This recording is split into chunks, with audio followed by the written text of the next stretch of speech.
Okay, normally we'll be going live across multiple platforms. So if we're already live, the show is just about to start. Oh wow, we can see there's already plenty of comments to catch up with.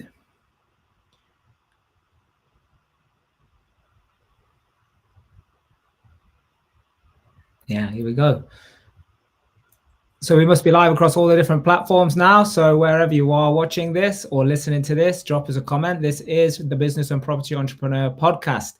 Today we got the amazing Laura Fairclough on here, and we're going to be discussing how she raised over £1 million in private investor finance to build a £4.2 million portfolio. And guess what?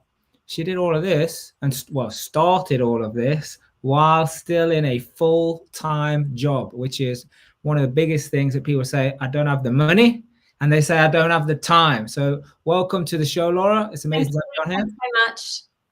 Yeah, so I know you literally not long just got back from Dubai, right? Yeah. My sister lives there. We went out and surprised my dad for his 75th birthday. Brilliant. So like now you do get the opportunity, and I know you travel a lot more. Yeah. And we'll get into that. But you started your property journey while you were still working in a full-time job. Yeah. So what was the turning point that made you say, like, I've got to go all in? This is definitely what I want to do. Yeah. So I started during lockdown. So I was working at Heathrow Airport as an immigration officer. And for what, I mean, I love the job. I love the people, but I really did kind of towards the end really fall out of love with it, with the whole kind of immigration system. Felt like I wasn't really making a difference. And I had always had like side hustles. I always wanted extra money because I always chose to work part-time around my kids. And I was working for a skincare company. It was going really, really well.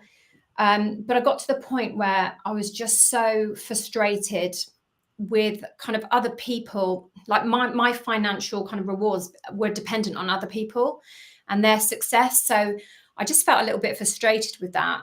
And then just during lockdown, I just spent a lot of time on Rightmove. And then my other half just said to me one day, why don't you get into property? You're always on Rightmove. And I think that's when Facebook kind of listens to you, doesn't it? And then you get the ads. So what is it? So what were you doing on Rightmove? Like what? Just nosy, just always on. I've always had an interest in property, particularly where I live. So I was always on Rightmove. And then I started getting Facebook messages pop up from the real life group, but in particular Claudine. So Claudine went on to be my coach because Claudine's husband, Mark, used to play professional football for my dad. My dad was a football manager. Oh, wow. So I'd see all her posts and it just kind of really resonated with me, what she was doing. Yeah, awesome. Yeah, I mean, she's been on this podcast many times, added lots of value. Done some amazing things, and that's why she came on to then want to help others do the same thing as well. So a lot of people hesitate because they think they don't have the time or the resources. What limiting beliefs did you have to overcome so you could get started? First, I mean, when I started, I was just constantly comparing myself to other people because, you know, they were there showcasing their journey. And I just thought, how am I even going to get my first property? I don't know anything about anything. I mean, the first time I actually went on some forum and talked about a buy-to-let, I put down BLT instead. Got a few little kind of comments about that. I thought, oh, great, that's just me. And I just thought, how am I ever going to get to that point? And I think that was my kind of limiting belief. And I had to kind of work quite hard to overcome that. But as soon as you're rubbing shoulders with people who are doing it and you have that coaching to overcome that, you know, that changes. Yeah, absolutely. I mean, if we look at the highest performing people on the planet, whether they're sports stars, movie stars, entrepreneurs, or whatever, they're all like either openly training and like training, coaching, consultancy, whatever, around, you know, great people, networking with great people, or they're secretly doing it. You know, there's not anyone who's not doing it. They're either openly doing it or secretly doing it. So What was it that became the turning point for you? Raised 125K in 10 days, is that right? Yeah. For your first auction. Was it an auction purchase? Yeah, it was an auction purchase. So it was Sarah, that's my business partner, Sarah Russo, and I. We were presented with this deal very early on. We thought we were just going to do essays together. We were presented with this deal by Sarah's coach at the time, and he had done the numbers. It worked, but his investor had pulled out the day before.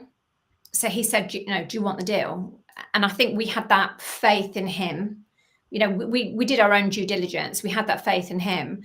And I said, Sarah, look, this is a no-brainer. I said, we'll go for it. We knew the absolute maximum we could bid. So we were quite strict with that. But we had no money. We had no money. But I just said, come on, let's go for it. Let's see what happens. Deal with it. And that's kind of my motto in life. Like, we'll figure it out. And we won the bid. And we didn't have any money. I mean, we had nothing at all. We didn't even have a business bank account, I don't think, at this point. But we just went for it, and we just did it. Yeah. Well, I mean, this is one of the biggest things that holds people back. But like you're saying, it was you were part of a network, you were both being coached, same people, obviously. And this is what took you to then do that. So tell me, like, okay, you won the bid. Now what? It's a little bit panic for a few minutes. And then it was just a case of, we knew we didn't have long to raise the money. And that's where I had already started posting on social media about kind of, my coaches' projects, things like that, other little things I've been involved in. And it was just me kind of really naturally speaking to my network, not my extended network, not anything on socials or anything like that, but just friends and family and a lot of colleagues, and just being really, really basic about it, just explaining the situation. I bought a house. I'm going to add value to it. I'm going to refinance it. With that money, I'm going to pay you back. Simple as that. And I think, and that's basically how I did it. Had those conversations. I had conversation with my mum, my dad, who invested, colleagues at work. And I think because they had that trust in me and they've known me for such a long time, it wasn't a big deal. Yeah. And here's the thing, what you've just explained is basically the truth. Yeah. And it seems like so many people think, oh, I've got to make something up, or it's got to sound awesome, or why would someone invest in me? How is this going to happen? I don't have any rich parents or rich friends. I mean, look, some people do have friends and family that lend them money. I have, for one, even to this date, still that has never happened. Yeah. It's close to happening, by the way, actually. So I used to play football with. It's close, but it's still not happened. So what were some of the biggest mindset shift that helped you go from full-time job to full-time, property entrepreneur? I think the mindset shift was realizing that I could bring in the money. I could bring in the money myself, and I'm capable of bringing in the money myself and creating opportunities wherever I go. And that's something I didn't have before. And that was another limiting belief. It was that kind of, this is your pay. You can do a bit of extra, you can do a bit of overtime. But it's that kind of, when you put yourself in those situations with those people, with that kind of network of people, you do see other opportunities that create themselves, because other people are doing it. That's the thing.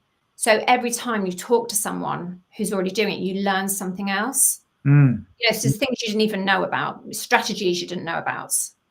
And again, with our auction property, that would have not come about had it not been for kind of our network of people in the first place.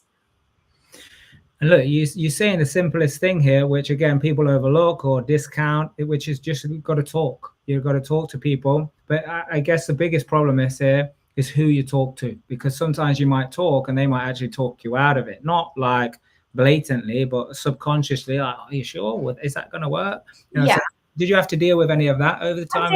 I did. I had a couple of people who said, "Oh, what about your pension?" And what if you're ill? That kind of thing. But I was so far removed from all of that by then, especially with like work. I had clocked out mentally. But I think I've had so much support, and I think when you know that's what you want to do,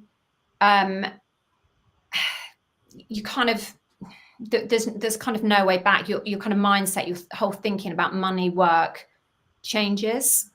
Yeah, and that's a big thing. That's a big thing. But like, okay, so like people being held back because they think they've got no money, but they obviously don't talk to some people. Yeah, look, over your journey, you've now raised over £1 million in private investor finance. Yeah. If people don't know what this means, by the way, go and watch the Mark Harvey YouTube channel. It talks about like how to do deals basically with no money. Yeah. So what's your process for like building the trust, securing the funding for the deals? I think it doesn't happen overnight. Sometimes it is a case of planting a seed and then walking away. So everyone I meet, I am a talker. I tell them what I do. So, it is a case of me saying, I'm in property. Oh, they say, how'd you get into that? And I said, I didn't have any experience. And my portfolio is now worth 4.2 million, and I've done it without any of my own money. And they said, well, how do you do that? And it just really simply, I say, well, if you've got money sitting in the bank, I can offer you up to 10, 11% on that a year. And at the end of that year, you get your money back. Simple as that. And then I kind of walk away. I don't pursue it, because the first time you ever speak to someone, you don't want to be asking them for something, even if it's a friend. And then they start, honestly, just follow me on Instagram or, whatever, watch what I'm doing, speak to some people. And then they see other people investing it. I think the thing I have never done is I've never overcomplicated it. I've never even created an investor pack or anything like that, because all of my investors are people who, I'm not saying they're not business savvy. They are very business savvy, because otherwise they wouldn't take this opportunity. But they're just kind of normal people who've got money and just don't know what to do with it.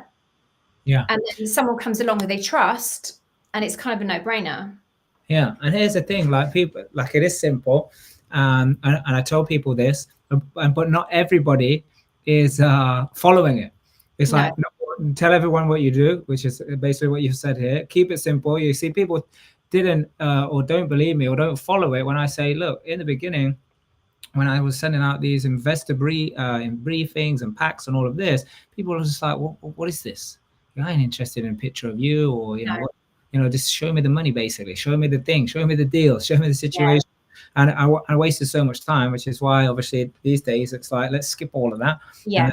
Let's just go to the winning. Yeah. Okay, that's good. So how do you structure a deal to ensure that it's always a win-win? I know you just gave us the basics there, but like, how do you always make sure it's a win-win? Because one of people's biggest fears, like, what if I lose someone's money? What if it goes wrong? All these fears. I mean, obviously, with every deal that we have, we run it past our mentors and our coaches, and we invest in areas that we know do work. So maybe we've kind of played it safe in a way, because we've invested heavily in Derby. There are so many comparables. We have a really good power team around us. So, we always run the numbers past them. So all of our deals have been, initially quite conservative deals, but have worked out really, really well. So we always err on the side of caution, give ourselves a bit of contingency. But yeah, they've all worked out kind of really quite well. And we've had bits we had one particular deal that was like it was a big one. It's like a 10-bed, and that's kind of really helped us as well. Yeah. Good. Before I just carry on. So anybody listening or watching right now, put #live if you're watching it live, put #replay if you're watching the replay, and let us know if you've got any questions. Also hit the share button. Let's see if we can add value to people who don't know about this information. They don't know that you can live a different life. You can leave your job if you don't like it or you don't resonate with it anymore. And there is a different way to do things. And you don't have to be born or have loads of inheritance money either. Yeah. So give it a share. Let us know you've done it so we can give you a shout out. Yeah. So what would you say is one thing that people get wrong about this whole raising finance thing? I think they overthink it. I think they overthink it, and they have a preconception of who has and hasn't got money. Because, you know, I do know a lot of people who have a lot of money, but they're often the people who are already doing something with their money. It's just often the normal people who have got money from, whether it be a bit of inheritance, could have been like a divorce, you know, anything, a payout. Quite a few of my colleagues have payouts when they're made redundant, and they've got this money and they know it's not doing anything. They're the kind of people, it's just your normal people who just don't know what to do with their money. They don't even think this is a thing. I mean, I didn't. When I first started, someone in the tribe actually said to me, could you lend me 20 grand for a few months?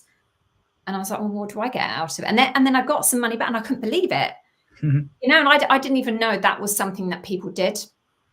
So I think when you're talking to investors, I think you've got to be natural about it. And what you've got to realize is it's not sales. You're not selling something to someone that they don't want. Everyone should have this. It's a wonderful opportunity for you. It benefits you, but it will really benefit them as well. It's a win-win. And that's why I really enjoy my role within our business of raising the finance, because, you know, I see friends and family who I am genuinely helping. They're helping me, but I am helping them as well. So I get a lot of satisfaction. Yeah. That. And by the way, the people who never start or they never do it, that's one thing they'll never work out or feel. Because like you can explain it to someone like, oh my God, it's great satisfaction. I mean, I love helping people and investors. I've helped some people that actually, without me, what else could they have done? Yeah. What else could they have done? You know, like, they got to find someone like me who knows how to structure it, can do it, can leverage it, because they wouldn't have got the loans by themselves. And just to add to what you were saying earlier, it's just normal people. It's like we were taught, or I don't necessarily say taught, but like society said, oh, you know, go to school, get a good job, get a house, mortgage, married, kids, and pay down your mortgage, be mortgage free. That means you're wealthy. I mean, no, it does not. You know? So what people are now doing is they're actually remortgaging their houses, refinancing their houses to pull that money out to get, 100%. You know, to get like, you know, a return on it. You know, like the world is changing, you know, but we're still at like such an early stage of like, money works for me, or do I work for money? Like most people, they're still working for money, and they think that's the way. Like that's like almost like dinosaur. You know, way of thinking. But it is changing, and eventually, especially with AI, automation, you know, with passive income models, or, you know, all of this and the evolution of society, when people start working because you mentioned the tribe, for those that don't know, the real life tribe is a community, you know, of awesome people that, you know, we're trained, we know what to do when it goes wrong. Like anybody knows what to do when it's going right, but what do you do when it goes wrong?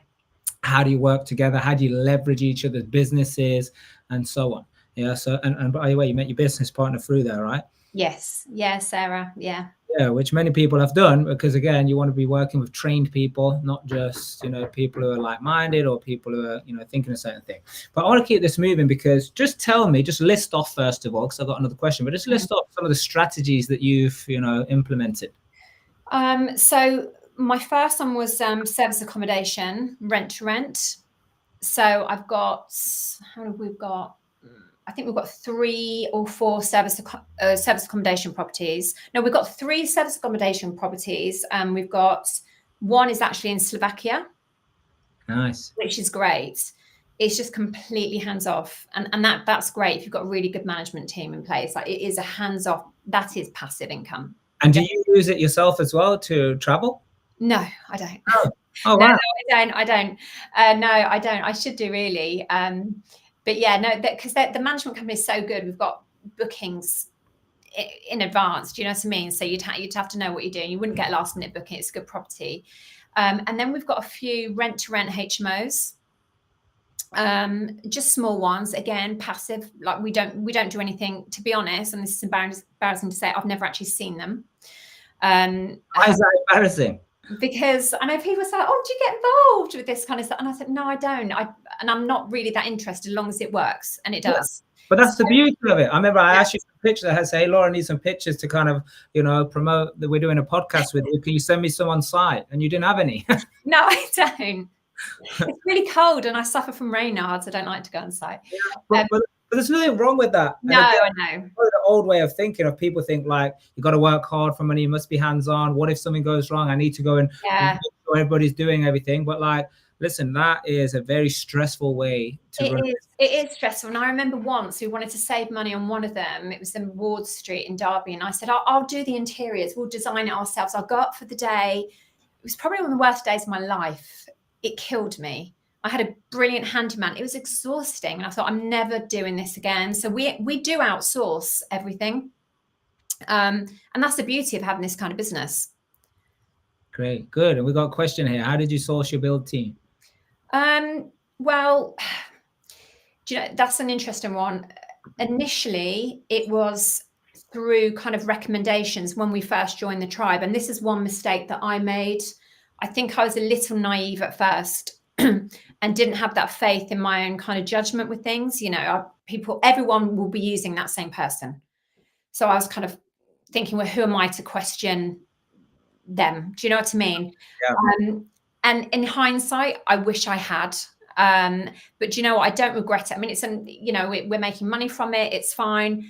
But with any decisions, I don't regret anything because you learn every time. You learn from something. Do you know what I mean? And that's what I think coaching has taught me.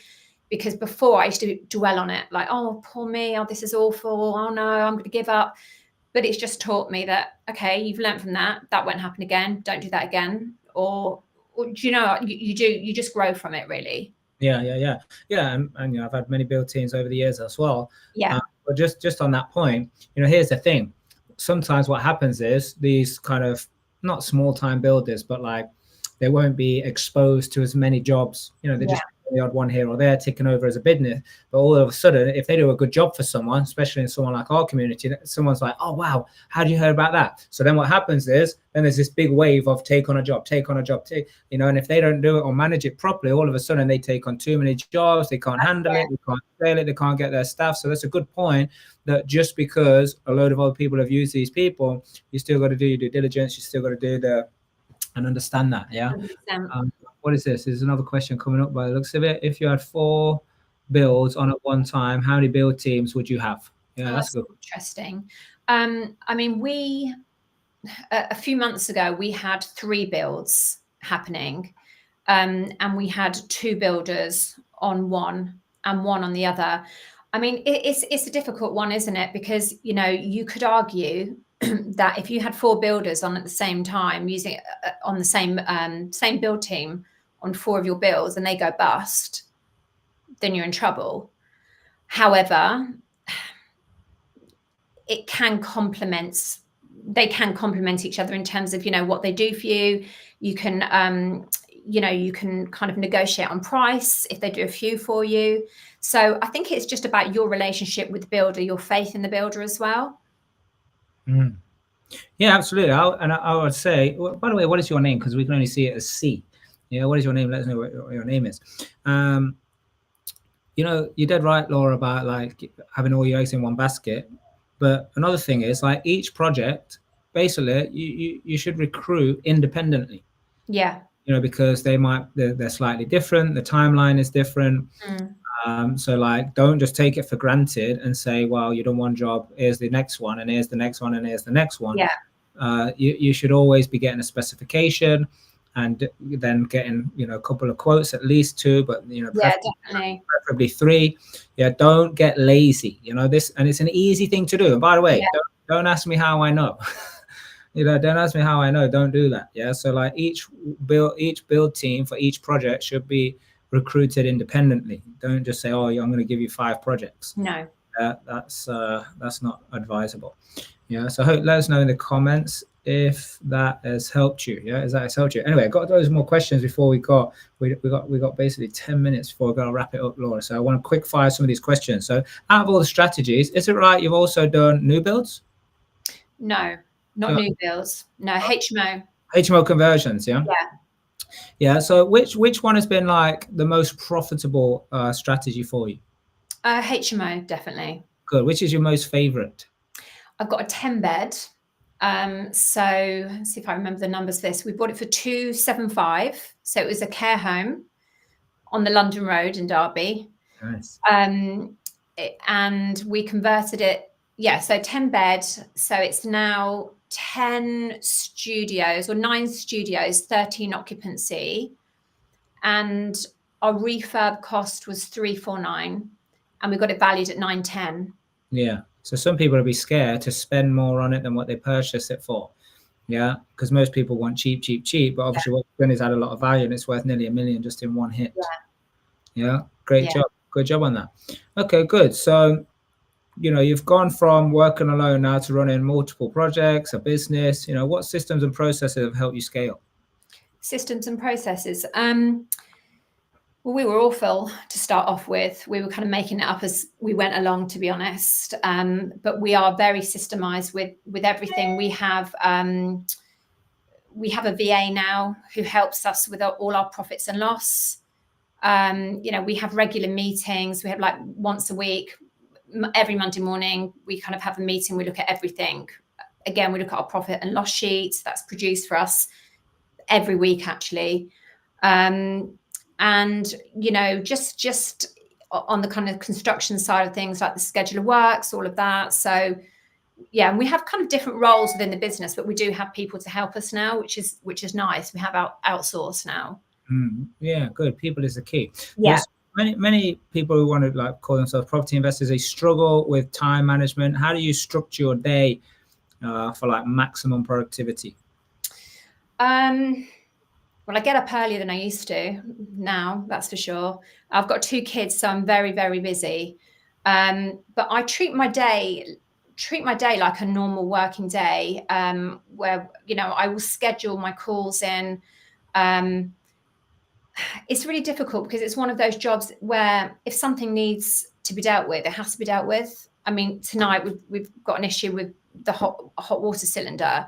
I'm not going to say, right, that's it, I'm not going to deal with it now, because it's not within my 9 to 5. Do you know what I mean? So you have to learn to switch off, and you also have to kind of prioritize what is important and what can actually wait till tomorrow, because you've got to, the whole idea that we're doing this, that we've got that kind of work-life balance. We've got that freedom to spend more time with our children. If you are constantly on your phone, you're not going to. So you do have to down tools sometimes and just say, right, that can wait till tomorrow. That's good. Which I was guilty of. When I first started, I was, all the time. Good. That leads me to the next question, because what's been your biggest learning curve from going from working full time to then actually being in charge of your own time and being in property? I think the learning curve is, oh gosh, I think I've learned that what the most important thing for me is to set goals. Because I didn't before. Now I have a financial target I have to hit all the time. Before I had the money coming in, it was guaranteed. Obviously we're earning a hell of a lot more money than we were before now. But it's that kind of, you just have to keep going all the time. And I think for me, I have to really emotionally connect to a goal, or else it just won't really resonate with me. It won't motivate me. So you've just got to be, I think you just have to be very kind of proactive and just look at the bigger picture, look at what your outcome is and what you're trying to achieve. I mean, I don't think I could ever go back to being employed now. I totally get what you mean. It's happening, but yeah. So, when those problems are happening, and sometimes it's like, wow, would this happen if I was back employed by someone else? I have this saying, I would rather, I mean, this is not a fork, but it's do the same job. I'd rather stick a fork in my eye than go back to that whole, there's no flexibility. I mean, we just went to the Peak District. We went to do some due diligence up there around service accommodation, holiday lets. Yeah. It's amazing. But because of the flexibility, I was able to do meetings on the road. Yeah. Oh, you can. I've just worked in Dubai, and it was amazing. And 4 hours ahead as well, so you get your work done. Yeah, and but you could never do that with, you know, what's it called? You know, like you know, with a structured job, Yeah, it's and you very have to be hard. here at this time, and you know, people are not got the other big picture in there. Okay, so a couple more fast, quick fire questions here. Yeah. So what's one mistake you made early on that you wish you had avoided? Oh gosh. Again, working with people who everyone else told me to work with and not trusting my judgment. And that's a good thing. I get vibes. I think it's because of what I used to do for a living. And just trusting other people and not having the confidence to actually say, do you know what, I'm not feeling this person. Just going with my kind of, you know, Love it. yeah.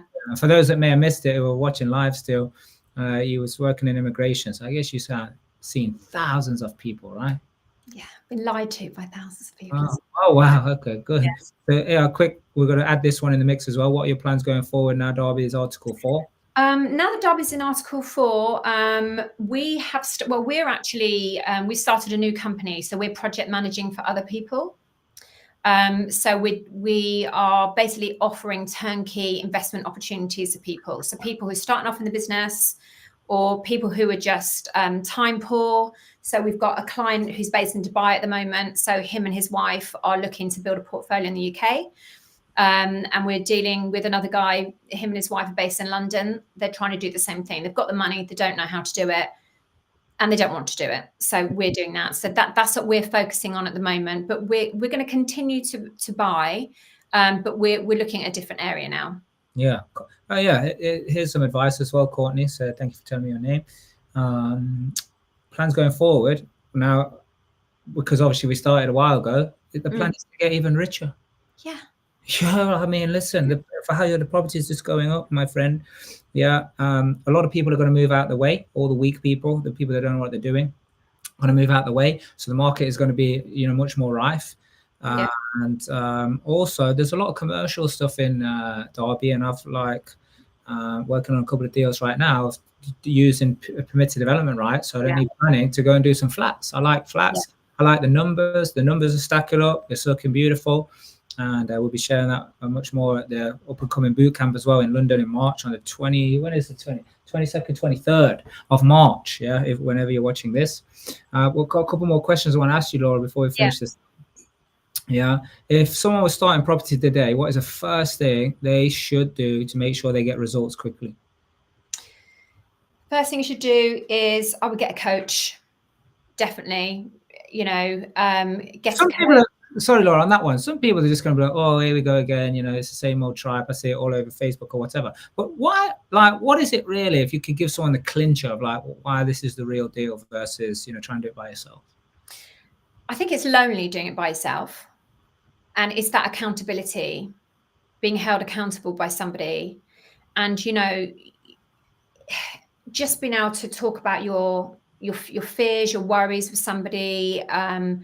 And just to have that support network around you, support network of people who have all been in that same situation, which is why I really like helping new people, because I was there. And I think of all the time that people gave me jumping on calls for no benefit of their own. And to have that support, it just makes you, it just helps you massively. It really, really does. So that's what I would do, you know, just, you know, join a group, get a coach. The real life group's amazing, and you know, attending the events. Why is it different? What do you mean? Because there's a lot in the marketplace. Yeah, everybody wants to jump on the seminar bandwagon and do this. You know, what is different about real life? I think it's just a very supportive and quite nurturing environment, to be honest. And everyone is kind of free to be themselves. And I think when I went to UBAP event, that's when I kind of realized how just everyone wants the best for everybody else. And there's no real kind of competition. Yeah, everybody supports everybody else. Nice. Yeah, and this seemed crazy to the outside world, so I hope you don't hate me for saying this, but didn't you say a comment of, apart from having your children, it was like one of the best weekends? It was, and I didn't want to go. Oh, you didn't even want to No, I didn't even want to go. No, I talked myself out of it because I knew that it was going to be very kind of, it was going to be hard. It's going to be very kind of exposing, emotional. And I thought, I'm just not ready for this. And I knew I was going to have to come out of my comfort zone. Yeah. So, and I really, really did. And it changed my whole outlook on business, outlook on myself, and my business just, that was it. Well, I was going to ask you, but you answered anyway. Okay. Yeah. So super quick fire. What's one piece of advice you'd give your past self with what you know today? Oh, I just wish I'd done it all earlier, really. Oh my goodness. Yeah. Talking myself out of it and just cracked on with it. What's the worst that can happen? If anybody's listening to this piece and you take anything from it, let it be that. Yeah, just do it. You know, some of the deals that I got today, like, you know, refinancing, or I got the option to sell stuff, you know, draw more money out, tax-free, all of this stuff. Imagine, I wouldn't have had any of that if I didn't get stopped when I did. Yeah, with the property market always shifting, yeah, how do you stay ahead? You just got to keep, I don't know, you just keep doing what you're doing. It's always going to be shifting. It's always going to be changing. I mean, I had someone contact me today and saying, I'm not sure I should get into property. It's not the right time. It's like, when is the right time? You know, the market's ever changing. 200 years ago was the right time. Yeah. I wish my family got into it then. That'd have been amazing. Yeah. Well, that's all we got time for. Thank you so much for coming on. Thank you. Thanks, everyone. Absolutely amazing. You know where to find Laura. Go find her on social media. Comment in here. I'm sure she'll be answering any further questions for those people that catch up on the replay. Amazing for you guys coming on and giving your support. Thank you so much. We've got amazing. We're going to be doing this every single Monday. And the time may change to in the daytime, and you know, from the coming weeks, but we'll make sure we keep bringing this value. So thank you, Laura. Thank you, Mark. Thanks so much. Thank you and remember, you got to do the right thing for the right reason, because that's the only way you discover your true potential. See you next time.